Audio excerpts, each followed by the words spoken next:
Cierto es que esta evolución del contexto estratégico de pasar la alianza atlántica de defensiva a ofensiva, a mí particularmente me parece un verdadero hito en la evolución de la OTAN y nos va a dar, como veremos, ese paso posible hacia una OTAN que se vaya más allá de lo que la Carta Fundacional decía del Atlántico Norte para convertirse en una alianza planetaria, que ese sería un matiz.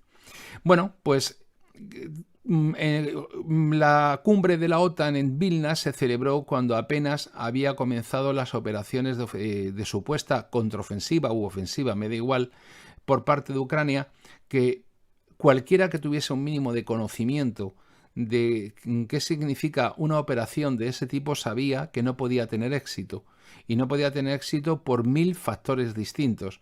Con lo cual, el único éxito posible para Ucrania dependía más de la incompetencia, desorganización o falta de preparación del bando opuesto de Rusia que de la propia capacidad.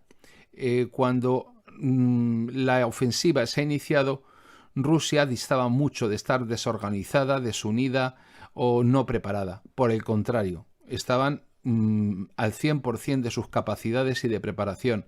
Y el resultado ha sido que apenas se han aproximado a la primera línea defensiva de las 3 que se habían construido. Con lo cual, el fracaso fue absoluto. Un fracaso que, en términos suaves, Valery Zaluzhny, el jefe de las Fuerzas Armadas ucranianas, dice que se ha estancado la guerra. Eso es lo que él quisiera, porque no se ha estancado. Lo que pasa es que Rusia ha pasado a la ofensiva desde la observancia del principio de economía de fuerzas. Es decir, no va a realizar ningún asalto masivo en ningún punto que suponga un coste más alto de lo necesario, no solamente por el coste económico que ello supone, sino también por el coste social que podía tener el aumentar innecesariamente el volumen de bajas o tratar de ganar tiempo o espacio despreciando la vida de los combatientes. En primer lugar, porque los combatientes de la guerra moderna son costosos, muy costosos. Ya no estamos hablando de soldados de leva del siglo XIX. Y eso marca la diferencia. Y luego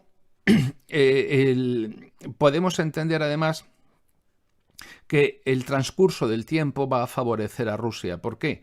Porque nos encontramos con que han aparecido nuevos elementos, como son que las potencias occidentales han sufrido mucho en sus economías, que ha aparecido la cuestión de la guerra en Gaza, con lo que significa de distracción de la atención pública y de distracción de recursos hacia ese conflicto en el apoyo a Israel, y también un cambio en la política norteamericana por 2 motivos, bien por alteraciones de estrategia o por que es lo que está ocurriendo en el momento en el que se plantean en el Congreso la no aprobación de ayudas, al menos temporalmente, para Ucrania y para Israel, o por la posibilidad de que haya un nuevo presidente en la Casa Blanca, presumiblemente, imagínense que fuera Trump, y de repente se le cortase el grifo radicalmente a Ucrania y tal y como dijo Putin no hace mucho, si Ucrania le cortan el grifo en una semana no existe, no tiene capacidad para combatir.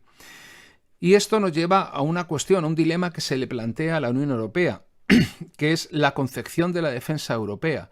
Es algo... ¿Europa tiene la capacidad de defenderse a sí misma o por el contrario tiene que confiar exclusivamente en la OTAN porque no tiene capacidad? Es decir, la pregunta en el fondo ¿es la Unión Europea un actor geopolítico?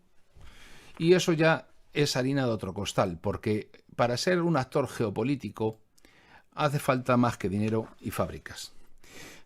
En Europa se percibe en este momento una sensación de indefensión ante lo que es el conflicto de Ucrania.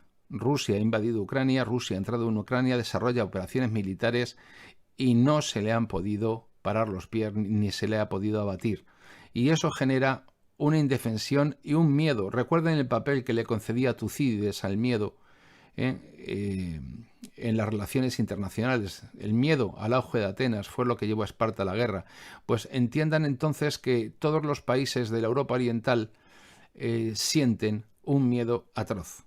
No quieren perder su independencia y tratan de arrastrar a los países centrocontinentales y occidentales a posiciones y a decisiones que a lo mejor no quieren o no pueden adoptar. Para empezar, el que la Unión Europea fuera Desde el año 2014 ha tenido una agenda de defensa que se ha basado en una premisa inexistente, que ha sido la conciencia de unidad entre sus miembros en cuestiones de seguridad, de armamento y bajo la percepción de una amenaza compartida, que es lo propio de una alianza, ¿no? Entonces, si la Unión Europea fuese un actor geopolítico, tendría una voluntad, una capacidad, una posibilidad de proyectar fuerza a nivel planetario, sería un actor geopolítico y no sería sujeto y no objeto de las decisiones de potencias extranjeras, potencias ajenas a la Unión Europea, y la propia Europea tendría esa voluntad unánime regida por el interés comunitario. Claro, ahora resulta que no lo es, pero no lo es porque previamente y durante décadas la Unión Europea se ha dedicado a otras cuestiones que no ha sido la cuestión de la unidad. ¿Por qué? Porque si estos países hubiesen tenido un criterio propio, la Unión Europea, y hubiesen tenido dinámicas de funcionamiento propias de una unidad, de un Estado, pues hubiesen podido imponer en gran medida su peso, sus decisiones y sus intereses en el sistema mundial. Pero es que no ha sido así.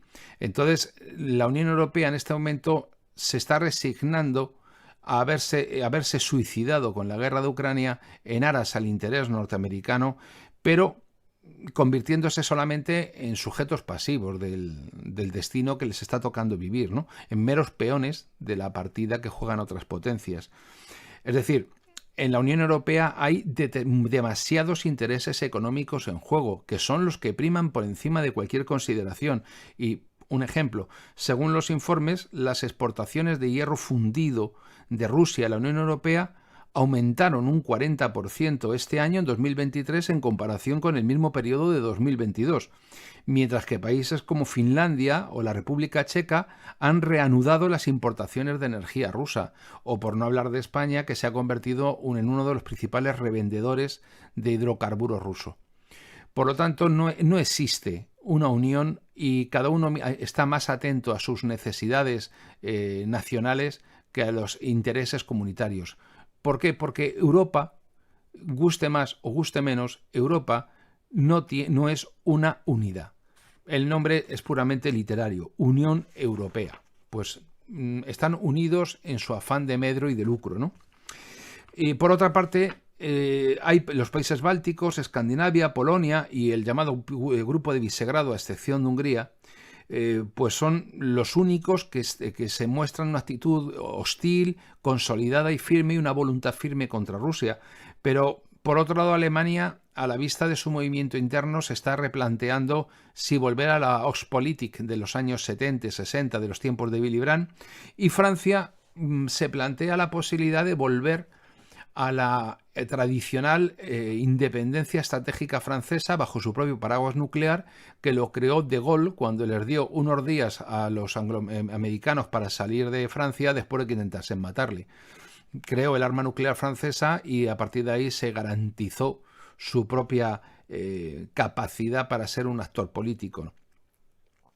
Bueno, pues tanto el Fondo Europeo de Defensa o la Iniciativa de Seguridad de la Cooperación Estructurada Permanente, PESCO, de 2017, nacieron como medios para preparar el ambiente de esa Europa geopolítica, para empezar a estructurar una industria militar y una industria de defensa. De hecho, estos son los instrumentos que se han utilizado para enviarle la ayuda a Ucrania, pero en realidad no han conseguido estructurar esa voluntad, ni crear unos intereses comunes, ni se ha creado una percepción de necesidad de una defensa de Europa que para muchos miembros de la alianza pues es cosa que tiene que hacer la OTAN y no ellos. ¿Para qué se van a gastar un dinero cuando ya están los americanos para hacerlo, ¿no? Y claro, además la Unión Europea no puede ser un actor geopolítico porque la Unión Europea fue creada como una estructura para generar eficacia administrativa, eficacia económica, para regular los mercados, para regular el comercio, el tráfico, la circulación de los capitales, la cuestión de la propiedad industrial, la propiedad intelectual, pero no ha sido para crear una nación y crear una voluntad de un pueblo que tenga esa capacidad como actor geopolítico. Claro, tiene un inmenso patrimonio que cada vez va a ir menguando y cada vez más menos, pero además hay que pensar otra cuestión. ¿Sobre qué base de población, sobre qué base demográfica va a apoyar la Unión Europea la idea de una voluntad nacional política? ¿Sobre los 60 millones de musulmanes que han venido de fuera? ¿Sobre la base de los magrebíes en Francia, argelinos, tunecinos, marroquíes? ¿Sobre los afganos, sobre los turcos que viven en Alemania? ¿Van a venir mañana los turcos a morir por Europa? No se lo cree nadie. Entonces, Europa, la idea de que pueda haber una mentalidad militar, un espíritu nacional unificado en Europa, pues no deja de ser una fantasía y una elucubración intelectual que no tiene ningún respaldo en la realidad, ¿no? No le puedes imponer un espíritu de guerra, un espíritu de combate a una organización que nació esencialmente para el comercio, la paz y la prosperidad. O sea que la Unión Europea carece de una naturaleza geopolítica y no ha conseguido convertirse en un actor geopolítico. Y por lo tanto ahora mismo está aterrada ante lo que está ocurriendo en Ucrania, está paralizada ante la dependencia y la tutela norteamericana y no tiene capacidad de respuesta. Y además, ¿cómo le explican ahora, por ejemplo, que todo lo que han dicho respecto de Ucrania no sirve respecto de Palestina, que hay una doble vara de medir? ¿No habíamos quedado en que existían un mundo con reglas que había que respetar? Entonces, solamente hay que imponerlas según quién las respeta y quién no. Por lo tanto, además, la Unión Europea se enfrenta a la total deslegitimación a nivel internacional. Cuando hablan de que Rusia está aislada, bueno, es como todo. Os tengo a todos aislados. Es como si yo a ustedes los aíslo. Ustedes son 3.000 y yo estoy solo, pero están ustedes aislados. Pues muy bien, pero no me lo creo.